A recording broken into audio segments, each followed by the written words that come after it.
खबर शामिल करते हैं बिहाड़ी से। जोया न्यूज़ प्लस रजिस्टर्ड के ब्यूरो चीफ मोहम्मद मुअज्जम जोया की रिपोर्ट के मुताबिक चेयरमैन किंग्स लॉयर्स फोरम और चेयरमैन पासबान लीगल सेल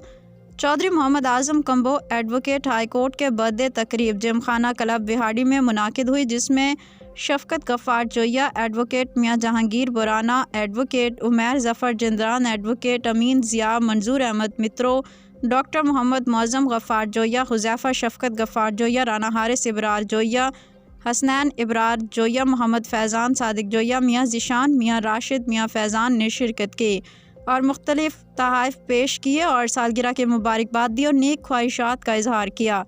सालगिरह का केक काटा गया, जिस पर चौधरी मोहम्मद आजम कम्बो ने शफकत गफ्फार जोया, एडवोकेट और बाकी तमाम दोस्तों का शुक्रिया अदा किया। चौधरी मोहम्मद आजम कम्बो का मज़ीद कहना था, मेरे दोस्त मेरा कीमती असासा हैं जिन्होंने मेरी सालगिरह को यादगार बनाया।